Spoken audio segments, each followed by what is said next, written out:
Cześć, witam Was na warsztacie u Białego. Jako że trafił mi się taki klasyk jak BMW E34 w TDS-ie, czyli 2,5 TDS w tym przypadku, aczkolwiek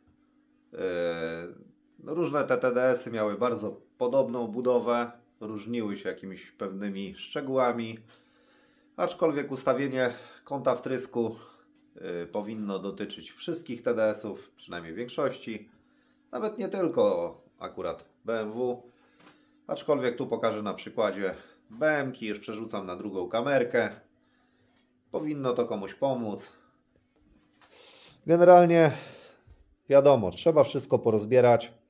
Ja akurat tutaj uszczelniam, będę uszczelniał pompę wtryskową, czyli wiozę ją do pompiarza na uszczelnienie. Samochód palił, ale pompa ciekła. Jakieś tam problemy z odpalaniem niekiedy też były. Generalnie pompa idzie do pompiarza. Ale chciałem sobie od razu sprawdzić ten kąt wtrysku i postanowiłem przy okazji, że to sprawdziłem, nagrać jakiś filmik, który może kilka jakichś wskazówek Wam poda i będzie łatwiej Wam to zrobić. Oczywiście musicie mieć czujnik zegarowy. Bez tego czujnika nie ustawicie, no chyba że na słuch. Też tak kiedyś ustawiałem, jak nie miałem,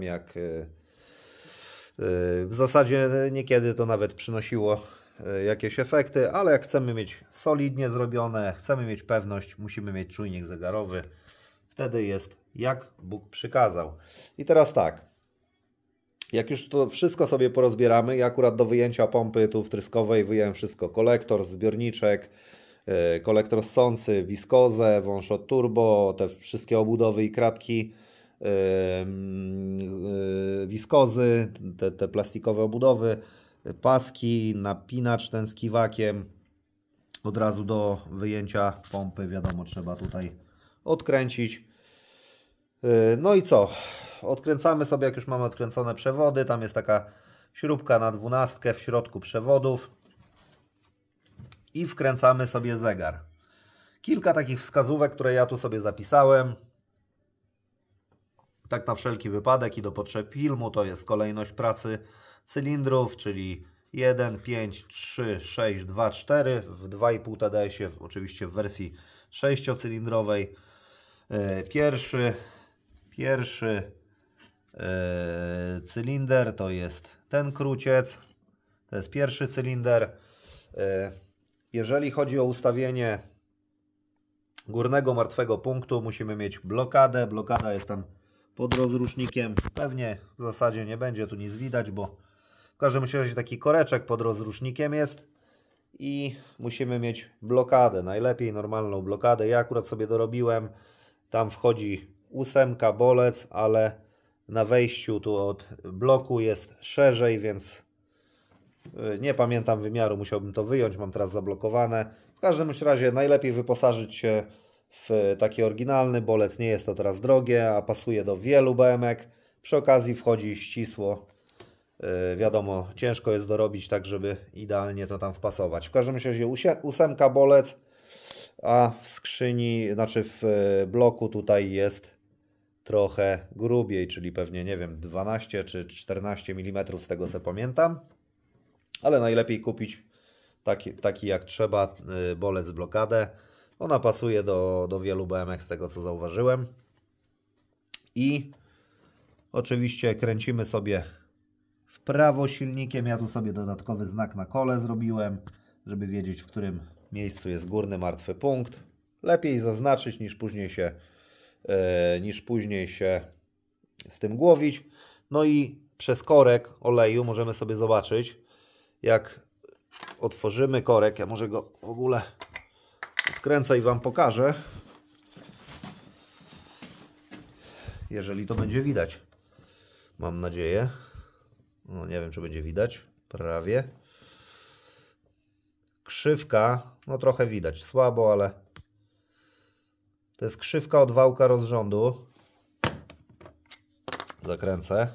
Krzywka od wałka rozrządu w położeniu, jak tam nam blokada wejdzie, krzywka od wałka rozrządu, ta pierwsza, powinna być w kierunku kolektora ssącego, czyli w stronę kierowcy. Tu nawet taką strzałkę narysowałem, żeby było wiadomo. To są niby takie proste rzeczy, ale takie ważne wskazówki, które dadzą Wam pewność. Jeżeli Wam wejdzie blokada tam, wejdzie Wam, znaczy ten wałek jest skierowany tu w stronę kolektora ssącego, czyli w stronę kierowcy, czyli w lewą stronę samochodu, to sobie można jeszcze dodatkowo tu zaznaczyć, że jak później będziemy coś kręcili, to wiemy, że mamy sobie zaznaczone tam, w którym miejscu wejdzie nam blokada. No, jednak znaki jakieś tam się przydają. No i teraz tak, wkręcamy ten zegar, żeby on wszedł sobie w pracę. Wkręcamy go sobie, jak on już wejdzie w pracę, kręcimy sobie silnikiem. Jeszcze oczywiście na niezablokowanym rozrządzie. Kręcimy sobie silnikiem w prawo i patrzymy, jak ta wskazówka pracuje. I ona w pewnym momencie, ta wskazówka, znajdzie sobie taki jałowy punkt i powinna się zatrzymać na dłużej. Jeżeli nam się zatrzyma na dłużej, ma taki jałowy punkt, wtedy sobie odkręcamy to do zerowania, przynajmniej w tym przypadku tego miernika tutaj zegarowego. Odkręcamy, ustawiamy sobie tarczę na 0, czyli wskazówka na 0. Zerujemy, skręcamy i wtedy kręcimy do górnego martwego punktu. Wkładamy blokadę, patrzymy, czy oczywiście wałek jest w tą stronę kolektora ssącego. Wtedy wiemy, że mamy górny martwy punkt, blokujemy i patrzymy, co tu na zegarze się dzieje. Ja Wam pokażę, co tu w ogóle było. Tu było, o kurde, lampa padła akurat podczas kręcenia, no ale jeszcze coś tam widać. I teraz tak, tutaj akurat było za mało, bo było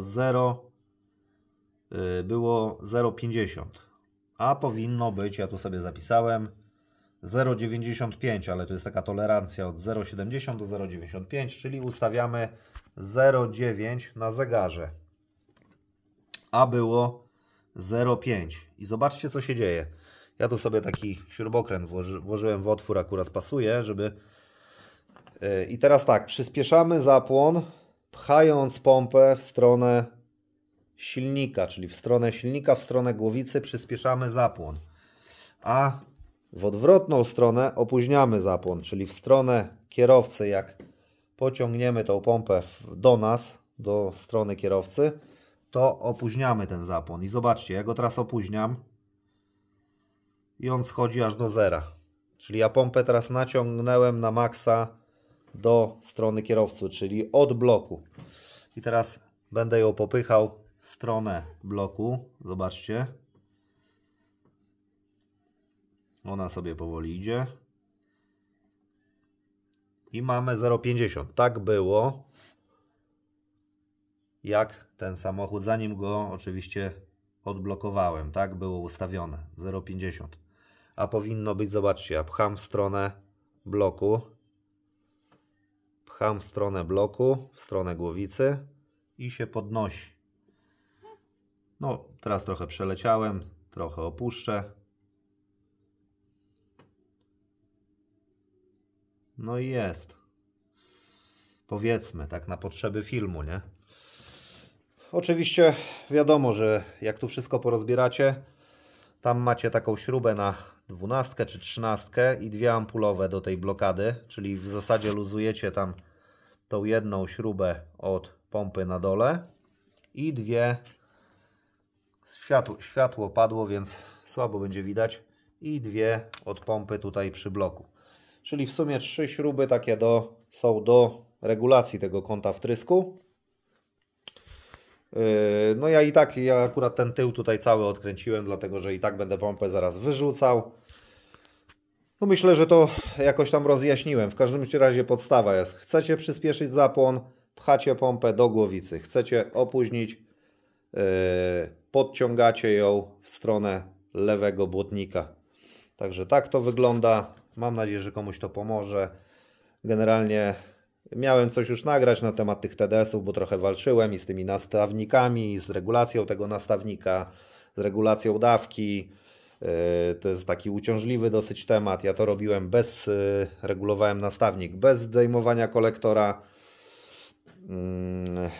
Z pozytywnym skutkiem trzeba tam pokombinować trochę z przedłużkami, gibadłami, ale naprawdę, jeżeli ten silnik się dobrze ustawi, dobrze się o to zadba, wymienia się płyn, termostat, chłodnica, on się nie przegrzewa, chłodzenie jest ok, zrobi się tą pompę i ewentualnie łańcuch rozrządu, to naprawdę te samochody, te TDS-y, one jeżdżą fajnie i generalnie już patrzyłem, że niektórzy potrafili z tych silników robić po 240 czy nawet 300 koni, modyfikując pompę i tam kilka innych rzeczy. Jak z trwałością to nie wiem, ale wiem, że da radę ten silnik jeszcze podkręcić. Ten akurat egzemplarz jeździ naprawdę bardzo fajnie. Wymieniałem tu kiedyś sterownik silnika, bo się uszkodził. I po tej wymianie sterownika, bo przed wymianą sterownika chodził jak Polones, po tej wymianie sterownika ten samochód naprawdę zamiata i tańczy na asfalcie naprawdę jak na diesla, jak na TDS-a. Bez problemu, tu on piszczy na tych dwójce, na trójce, aż się zdziwiłem, mimo że nie jest to aż tak lekkie auto, także mam nadzieję, że komuś to pomogło. Kilka takich wskazówek dotyczących regulacji, a ja dalej wyjmuję to i idę w końcu spać. Zapraszam do subskrypcji, lajkowania innych moich filmów. Cześć.